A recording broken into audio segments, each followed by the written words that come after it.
We're back with the Luke and Pete show on your Monday. Hope you had a good weekend, and I hope I hope you've got all your prezzies sorted. I hope you've got all of the food sorted for Christmas Day. Lukey Mo, what are we looking at right now in your household? Are you prepared for Christmas? I have... I've already bought most of a turkey. I bought a turkey crown. That's in the freezer, all ready to go. I'm looking forward to it. I've booked a beef eater for Christmas Eve. So we're all why is everything you talk about when it comes to Christmas like subpar? You're freezing the turkey. Why are you doing that? Turkey's already frozen. I didn't freeze it. It was already frozen. Get a fresh one. If anything, I am defrosting. I know how much money you earn. Get a fresh turkey. Yeah, you also know how much tax I've got to pay. Oh, that's true, actually, yeah. That is. Tis the fucking season. The most There's expensive... probably some loophole where if you buy a frozen one, it's tax deductible or something. Yeah, it's technically a building material. Yeah. You used it as a sound proofing device. Yeah, exactly. Soaking up all the sound. I'm not ready for Christmas. No, I thankfully I'm in a position where my dear mother takes care of the kind of food arrangements. Right. Okay. She asks for a few suggestions and bits and pieces, but other than that, she generally takes care of it. She likes to host and have all of us down there, so that's pretty easy. Decent. We're behind on presents. We haven't even got the excuse that we were in the US for Thanksgiving this year because we didn't go. Yeah. So we've got to get our act together pretty quick. Yeah. I would say that on the turkey thing, a nice little hack which worked out well for us for Thanksgiving that we had here, because of course in the US they have turkey at Thanksgiving. We had a Thanksgiving in the UK this year and we cooked. And I went to the butcher and said, look, I need a turkey because no one's selling them in the supermarkets at the moment because it's too early. Yeah. Obviously, here we only sell them for Christmas. Yeah. And he was like, okay, I'll get you one. What do you want? And I said, I want a turkey crown for about 7 people. Yeah. Because it's just less mucking about, isn't it, the crown? Yeah. And he was like, yeah, no worries, that's fine. However, when I went to go and pick it up, he had accidentally... Or did you a big goat's head mentioned on the last head? Oh, by the way, speaking of that from Thursday, I've got something to say on that. I'll come on to that in a minute. Okay, crack on. He accidentally gave me a rolled boneless breast. Oh, okay, I was like, right. okay, that's not what I wanted, but that'll probably be fine. Yeah. And it was brilliant. Yeah. He had wrapped it, he had tied it up, he had put the rosemary in it. All I had to do was put the bacon over the top and roast it, obviously. It came out an absolute treat. Well, so I would probably recommend doing that if you want a faff-free turkey thing going on. Yeah, I mean, if you are like people, I've been watching quite a lot of YouTube sort of documentaries, but like sort of instructionals about how to make your Christmas dinner better. There's a lot of pissing about for a turkey to make it in any way palatable. So like, if you can make that simpler, if people can if you can sort of make that easier on yourself, I think it's really sensible because it's the net result is. It's turkey. No one's ever had a good turkey. Controversially, I do like it when it's done nicely. Yeah, but like it's never as good as any other meat, really. You're putting yours in the freezer, so what do you expect? You ain't going to get a good result. It's already in the freezer. You're blaming me for freezing it. It's already frozen. You're buying a frozen I am maintaining turkey. it. Yeah, it's fine. I can't. I don't have the fridge space. I don't have the time. I don't have the admin to get myself a turkey on time. I don't want to talk to a big butcher. He's got knives. Leave him alone. If he was good with people, he wouldn't be a butcher. As Alan Partridge said. What you want to do is buy your fresh turkey on Christmas Eve. We'll pick it up on Christmas Eve. Order it, obviously. Pick it up on Christmas Eve. Just store it outside overnight. I'm going to a beef eaters on Christmas Eve. I'm not going to have time to pick up my beef. What's happening here? It's a good place to put your turkey in the boot of your car if it's cold. Yeah, so the foxes don't get it. You've got foxes where you are, haven't you? Well, I've got a lot of foxes. Everyone's got foxes where they are. Very successful species, as I always successful, say. Yeah. They reckon that raccoon's going to be the next I saw that. That's exciting. I was well into that. Yeah, big fan. How did that happen? I don't know. I think somebody decided to go, the world's not getting any better, is it? Let's domesticate fucking raccoons. Yeah, so apparently... I'm just looking it up now. Apparently, raccoons are present in the UK as an invasive species.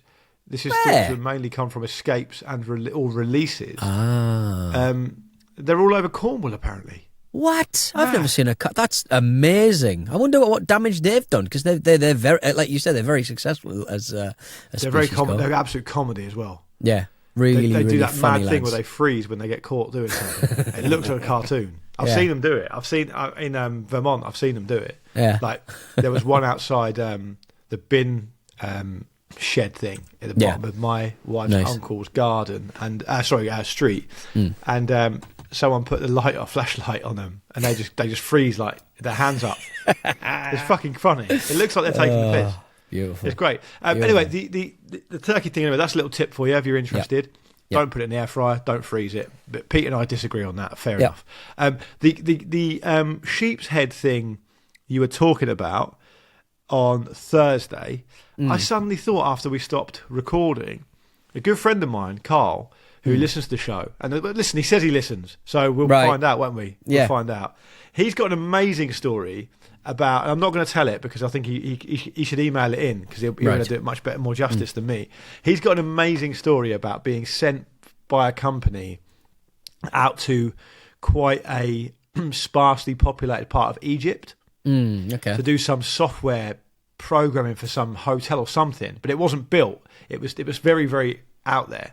I think it was at some big UNESCO World Heritage site, and in the desert, a couple hours flight south of Cairo or something like that. And he was like the only, at that point, I think he went ahead of his other team members, and he was about 3 weeks ahead of everyone else. And he was like the only Westerner there. Yeah. So they made like a big fuss of him and gave him this like ceremonial dinner in the desert. And hijinks ensued. Oh, right, okay. Well, I'll leave it there as a cliffhanger. We're going to need that story, aren't we? We are going to need that story. He's got to email it in. Maybe we'll do it as a little Christmas treat for everyone. But the way he was telling me that, he was literally telling me the story in the pub about 2 weeks ago, and it was brilliant. It was so funny. But he's probably a better storyteller than me, so that's probably why. True that. But the reason it was of interest to me is because I think that I'm quite squeamish about awfully things. Right, okay. And I think if I was in that situation that he described, I think that would be worst nightmare stuff for me. Yeah. Do you ever go for like Szechuan cooking is what's that? Can be quite Chinese, kind of it can be quite very spicy, a lot of stomach lining, a lot of sort of like when you sort of see the little kind of hexagonal kind of pods inside the kind of fabric of the tubes and stuff, and you're like, that to me is God's way of saying don't be eating this. Don't be eating this. It's too organised, isn't it? It's amazing what the body decides to do. I don't like to think of my digestive system digesting another digestive system. Right. Okay. Fair. It feels like it might open a portal. I think if it's when it's that hot though, you don't actually, you kind of concentrate on the heat a little bit more. One would suggest. That's probably why they do it, isn't it?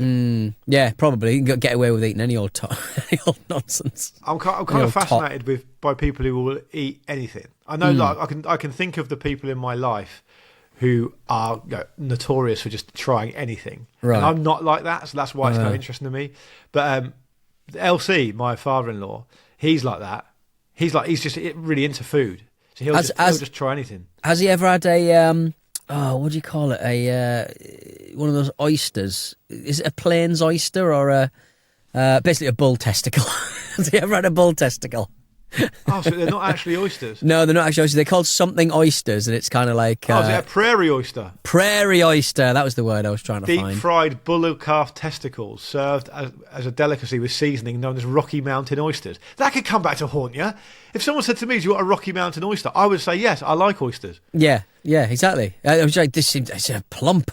Very plump oyster, isn't it? And that doesn't look good to me. God, that does not look good to me. No. I've never heard of it. I mean, sure he probably has. And obviously our mutual friend who got quite severe food poisoning to the point where I think his digestive system is still affected by it today. Good God. But 10 years ago for eating like horse salami in Kazakhstan or something. Yeah. That's the very definition of make sure you drink a can of Coke afterwards. I think. Do you reckon that would have helped? Apparently so, because the acid just kills. They talk about that in India, don't they? Yeah. Just get a bit of kind of Coke down you. But I was led to believe that in India, it probably would have been the water. It guaranteed it would have been the water as well. It wouldn't even have been the fucking horse meat itself. But I've been led to believe that in India, it's just part of it. You're going to get there. You're going to get sick. Suck it up. When you get past it, it's fine. But everyone gets it if they're Western. Is that right? Yeah. Yeah, I mean, it's kind of. I think you can be careful. Like, you can buy one of those little filtery machines. Like, it's like a little.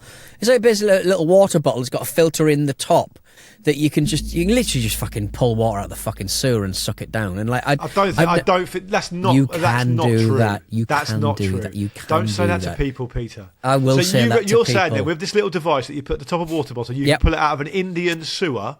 Or any sewer, the poop will be the same. I completely agree. I think you can. So you got to remember that microbes like the reason filtration works is that it just pulls all of that shit out of the water, but I think it's more of a process than just that. Maybe there's some heat treated that. I'm fairly certain you can buy. Fairly certain. How fairly certain? I saw a man do it on the internet. Yes, there we go. That's every one of your stories comes down to that. Pretty much, doesn't it? Pretty much. What's the worst food poisoning you've ever had? It was. Oh God, I never started. I was pretty bulletproof. I had bad stomachs all the time, but that's just due to eating an entire can of Pringles by myself over a day. It's just overindulgence or just it being stupid. But bad guts because of food. I had my first one probably about 6 years ago in Lisbon after I ate some dodgy veal. How do you know it was the veal? What kind of makes you pinpoint that? Well, I just never. I'd sort of. I was sort of hanging out by myself, so like I knew exactly what I'd eaten. I wasn't with anybody. I wasn't drinking anything. And if I was gonna. So it was just one of those kind of Leicester Square kind of touristy places. I was just really hungry, and I was like, I'll just get something. And obviously, veal is one of the more popular things out there. But I'm never eaten veal again, and not even for ethical reasons, just because I shat my pants. I went to. I think it's probably not in Portugal, but you do get like ethical veal now, don't you, or something? How does that work? I can't really remember. I think they just prepare it in a totally different old veal. Old veal. Yeah, apparently rose veal comes from calves raised with higher welfare standards. Right. Anyway, yeah.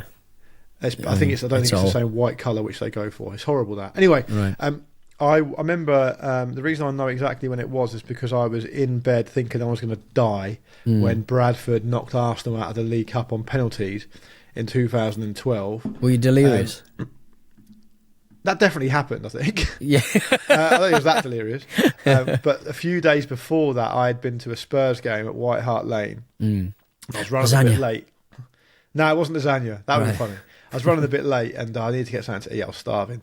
So I just stopped at this burger van and got a burger and just wolfed it down. Yeah. And on that, for those who are listening, you know what it's like going to watch Spurs. There's a big long walk between Seven Sisters Station and the stadium, which I know is a new stadium now, but it's basically in the same place.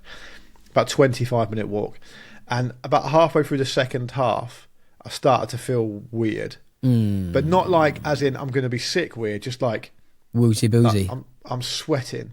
Right, yeah. Things are a bit weird. And I was just very painfully aware, quite literally, of how far away I was from home, and it was pissing it down with rain as well. That walk back to the Seven Sisters Station was brutal.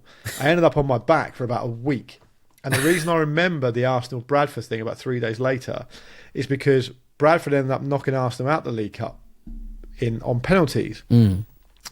And we were obviously doing the Ramble at the time, and I was, I guess I had designs of actually doing a show at some point, so I wanted to watch the game. Could not get from the bedroom to the living room. Oh. I had to put it on the radio in the bedroom and listen to it because I couldn't move. It's more, and that's the dedication you get from Luke Mill. Yeah, when it comes to with food poisoning, it's really bad. I know it sounds like trivial, but you genuinely feel like you're gonna die. It's the stomach cramps I can't handle. It's absolutely horrific. Like it's just like and it's just constant, and you're sweating, and it's coming out of both ends, and you're like, when is this ever going to end? There's nothing you can do to make it better. And I didn't realise that whenever I was sort of ill before I turned like 40, things like you're ill for like not just a day. Whenever I'd stuff bad with my stomach, it would last one day, and then the next day I'd be absolutely fine. Yeah, but with that sort of thing, you could be out of action for a week. Terrible. That horse salami one of a mutual friend of ours, he said that was like 2 weeks, and it was like existentially terrible. Yeah, like, it's yeah. I completely agree. It's too like long. yeah, but I mean, it's nature's Ozempic, isn't it? But if you're one of those people who is a super adventurous eater, that is a pitfall of taking those risks. Yeah, but the problem is, knowing how things get put together, there's risk. There's probably more risk eating a fucking, pre-prepared, oven-ready meal or something, knowing how processes kind of get put together. There isn't. There isn't. There's no. I don't think even you think that can be true. I don't think for a fact, exotic horse salami in Kazakhstan is less dangerous than eating an oven-ready meal in the UK. But if you're right, look. But at least with meat and just meat, you can smell it and go, that feels fine. You're getting a meal out of a frozen meal. You can't smell it. You can't smell that it's gone wrong. And once you've cooked it, though, isn't it? And once you've cooked, yeah, but like they don't follow food standards a lot of places. Like the amount of times you get like salmonella outbreaks, certainly in like America. Good God, every second company has a salmonella. Cadbury's had one for a bit. Like everybody, like you can't. You're basically relying on a company's share price to keep you safe effectively. Like I think that you can, as a human, sort of smell the meat and go, this is bad, I'm not eating this. Or if I am... Is that your little motto? Smell the meat? Smell the meat, drink the Coke, yum yum.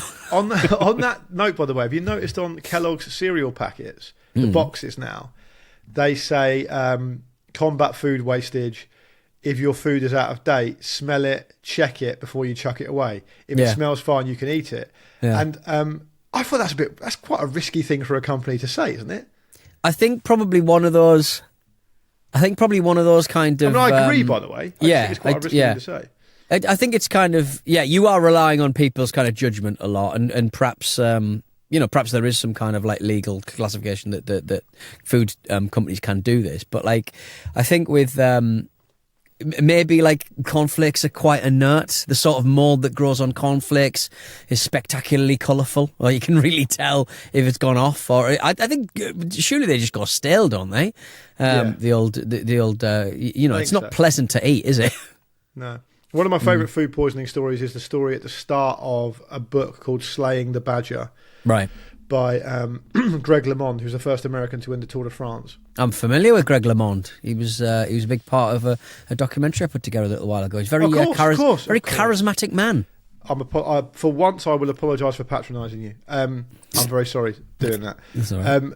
But in the first chapter of his book, it's called Slaying the Badger because he's up against Bernard Hinault, great French cyclist whose nickname is the Badger. Right. And no one in France wants him to win the Tour de France because he's American, right? So they're very snobby about it. Anyway, the first story is about how he's got a very fraught relationship with Hinault, who's a very complicated and difficult character. And he's got designs from memory. It's years since I read it, but from memory, he's got designs on kind of repairing this relationship with him because they're on rival teams and stuff.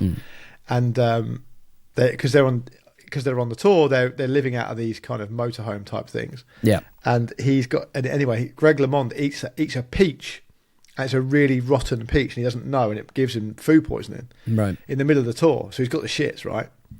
And at one point, he's desperate to go for a shit, and he runs to this motorhome type thing to find the toilet. Can't make it to the toilet, and accidentally shits all over these signed postcards of Bernard Hinault that he's given out to fans.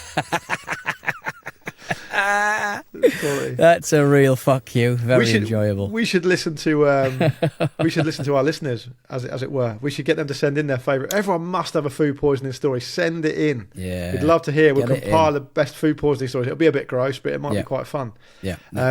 Let's do that at some point. Should we have a break, Peter? Let's please do that. We're back from the break on the Luke and Pete show. Now, Richard's got in touch on the old email, Luke, and I feel like my head's exploded. Hi, the Luke and the Pete. 1 minute into today's show, Pete proclaimed that lemmings say "oh no" before dying. I could be wrong, but I'm pretty sure he's confusing lemmings with worms. Regards, Richard. Now, I'm fairly certain. You tell me your memory of this, and I'll tell you my memory of it. I think when you blow one lemming up, I think they don't say "oh no." When you use the function that blows all of the lemmings up at the same time, the nuclear bomb button. the nuclear bomb button. The little counter goes above their heads. I'm fairly certain that the counter goes from 5 to 1, and then they say, "Oh no!" They shake, they have a fit, and then they basically explode. And I'm fairly certain they say, "Oh no!" at that point. Now, maybe Team 17 also adopted the "Oh no" bits for worms, but I'm not even going to look, because I am confident that I might be right on this one, Lukey Moo.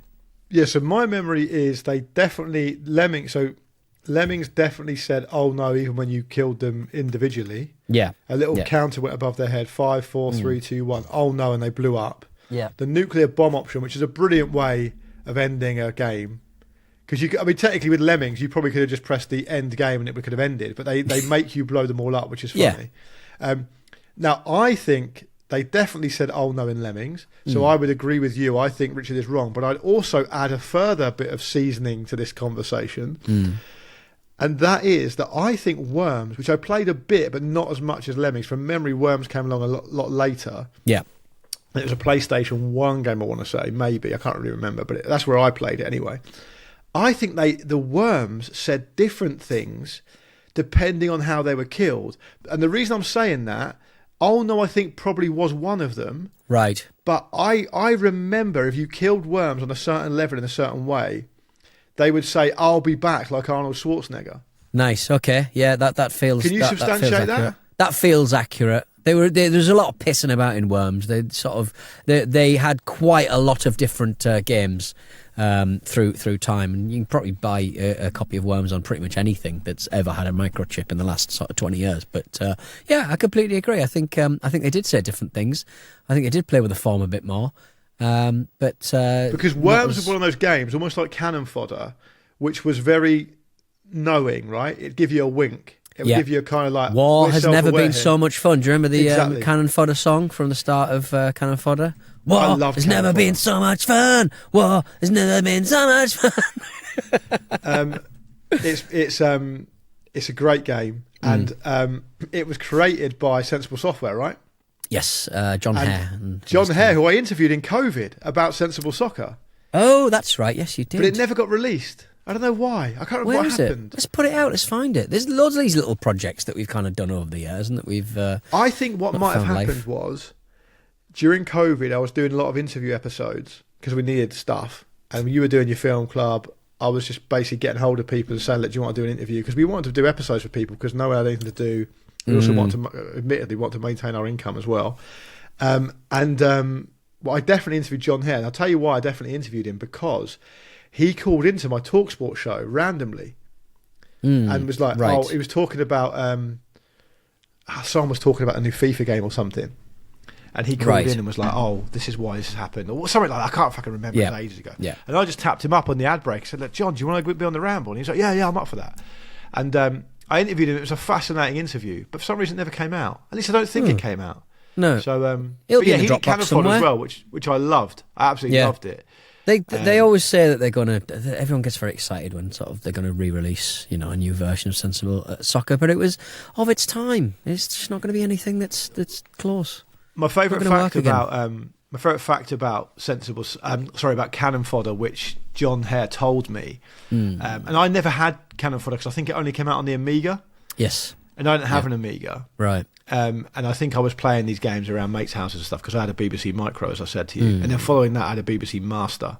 Anyway, I'm pretty sure I'm right in saying that they made Cannon Fodder using the exact same game engine as the Sensible Soccer game engine. Right. They just changed. They just changed. Basically changed the environment. I don't know how you'd know more about this than me, but they basically changed the environment. Yeah.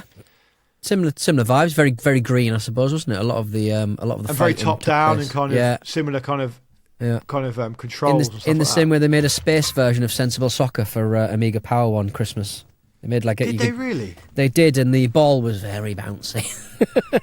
That's funny because I always remember wanting to be the Crisp 11 on Sensible Soccer.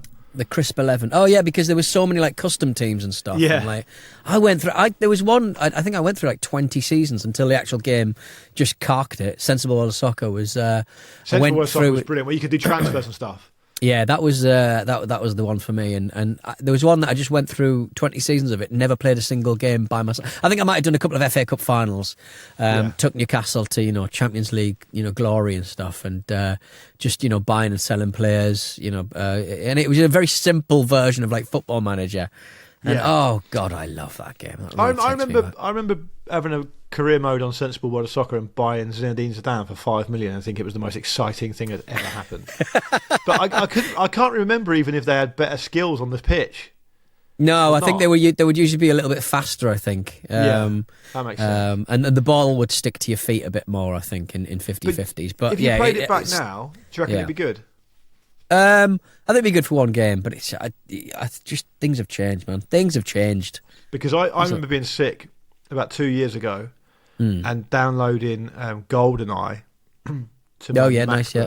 And I had a controller. You could just plug your controller. Let me guess, you did 2 levels and then just sort of didn't. It's fucking terrible. It was so bad. I've never been so disappointed. You need a mouse though. Like I don't think that you can't. I never really played use it with a mouse on trackpad the N64. You maniac. but a trackpad. Ugh. Gross. No, I didn't. I had a controller. Oh, you had a controller. Oh, I plugged the controller in. Yeah, it was still terrible. The graphics were appalling. Well, I think they're re-releasing a new one. I think it's one of those things that, like, how many times can you re-release this thing before everybody sort of realises that, again, it was of its time. Has most great things. Nostalgia. It was great nostalgia. Great nostalgia. Good soundtrack. Good storytelling in it. Like, it was cool. It was a very kind of it's a very emotive game, I think, because you do feel. I mean, at the time you massively felt like music. James, but I love the 3 difficulty levels, because you had agent, secret agent, I think, or special agent, and 00 agent, and completing those levels on 00 agent at the time was fucking cool. And obviously the multiplayer is legendary, but playing it back, it was absolutely terrible. The guys who IO Interactive, who make the Hitman games, they're making a James Bond game, and apparently it's looking pretty good. I think it might also be down to the type of game as well, Pete, because I've played like Super Mario Kart recently, and it's still really fun. Yeah, and definitely. The fact that it's a kind of racing game makes a big difference, right? But if you're doing this multi-level, almost like 3D first-person shooter/platform game, whatever you want to call it, the standards have changed a lot since then. Yeah, and you're fighting against the controls, I think, with GoldenEye and those kind of like early shooters. Should we do a quick email before we chip off? Yeah, let's do a quick email, because my cat's going mental at the door, so we need to wrap up so I can let him out. All right, Gavin has got in touch. Excuse me. Yes, former Short King competition entrant Gavin here. I was listening to your recent discussion about language, and I thought I'd chip in with some fun stuff I've learned. I'm a proud Welshman, but I grew up in the southeast, where in most places English is the first language. So I knew that the basics. I knew the basics, but I wasn't fluent until around 4 years ago, where I decided I'd learn to speak Welsh just to do my part in keeping our language alive for a bit longer. That is, Gavin, incredibly honourable of you. Adorable, especially to a man who's half Welsh like you, Peter. Well, I just think it's, I think to do that for no good reason. You're not looking to have sex with anybody. You're not looking to, well, we don't know that. Maybe might be a lovely Welsh-speaking barmaid or barman in the local pub that he's trying to impress. But not exclusively Welsh-speaking, you would imagine. Anyway, here's a few words and phrases which amuse me. Gosh Gota is ladybird, and literally translates as little red cow. A common slang that is the Welsh word for jellyfish is shgod wibbly wobbly or wibbly wobbly fish. However, another term is I'm not very good at doing any of these Welsh pronunciations. You've chosen to read this email out. So I know. I did. Well, I saw the name. I thought, Gavin, solid name. I'll read it out. I should have read ahead. Cont i Môr, which is cunt of the sea. So in Welsh, a jellyfish is called a cunt of the sea. Yeah, that's not bad, I think. That's not bad, is it? Conti Môr. Conti Môr. There we go. Conti Môr, that's what people call me. Exactly. A common myth is that the Welsh word for microwave is popty ping. However, that is a slang term. The real word is microdon, which sounds like a Short King dinosaur. It does sound very much like a dinosaur, yeah. Exactly, yeah. Gavin, thank you for your message. I'm sorry for absolutely murdering those Welsh terms. The only Welsh stuff I know is Club Ifobach, which is the one that's in Cardiff. That's a good indie club. That's the only words I know. Do you know what? Speaking of that, the only time I've ever been to Club Ifobach was I was tour managing the band. Yeah. And you won't know they are. They never did anything. And Paul Riley's band. Now you remember Paul Riley, right? Yeah, I remember Paul Riley. Yeah, and the bass player at the time was a character. I won't go into details of why, for legal and probably ethical reasons. I didn't support his behaviour there, and I don't support it now. He had basically had a seizure. Oh, wow. In the back of like a plumber's van that we had travelled there in because we had no money because he had done loads of stupid stuff. Yes. And they were supporting... Do you remember the band? Oh, we talked about Good Shoes before, right? Yes, I remember They were supporting Good Shoes. Right. And who were very, very lovely. And it almost got to the point where we had driven all the way to Wales from London, all of us in one van to play a support show where I think we were getting paid 150 quid in total for 6 of us. And they basically almost had to... I think from memory they had to play the show without the bass player because he was off his face. Yeah, I mean, like having when you're having seizures because of too much fun, let's say in his medical, it's bad, isn't it? It's bad. The most depressing part of the whole thing. I mean, he's fine, by the way. But the most depressing part about the whole thing was that we felt like we had to drink all the beers in the dressing room afterwards to make the most of it. Yeah. Because that's the only thing we were getting out of it. Yeah. When you're a tour manager and a designated driver. In fact, actually, to be fair, I think the guitar tech drove back that night. Right. So I was able to have a beer. But it's 2 a.m. when you're starting a journey back from Wales. And you criticise the way I function. I'm just saying that like you've dealt with worse before. At the time. I was like 23 at the time. You've dealt with worse before. I've never dealt with worse than you. I've never dealt with people who just disappear like you do. Well, at least I'm coming back. At least I'm coming back without seizures. I'll come back with a nice kebab or something. You've been away, but you do come back, yeah. I'll just take a microdose. Before it was even fashionable. Oh dear. Right, let's get out of here. We'll be back for more Look a Picture fun on Thursday. If you've got anything to say for yourselves, be it about a air fryer, be it about the Welsh language, or be it about batteries, hello@lookapicture.com is the way to get in touch. Just to put the cherry on top of the most 2000s story ever, that gig was also part of the MySpace Festival. Oh, was it part of the Sony Ericsson festival? They might have been involved, actually. They're always involved. Sony Ericsson was the most electro-clashy indie dirt. I had several Sony Ericsson phones before the iPhone came along. They were great, Sony Ericsson phones. Very, very robust, I seem to recall. Yeah, a lot of fun. I liked it. Great video capabilities. Great stuff. Anyway, this show's been sponsored by Sony Ericsson. We'll be back very soon for more of this muck. We'll see you later. See you later.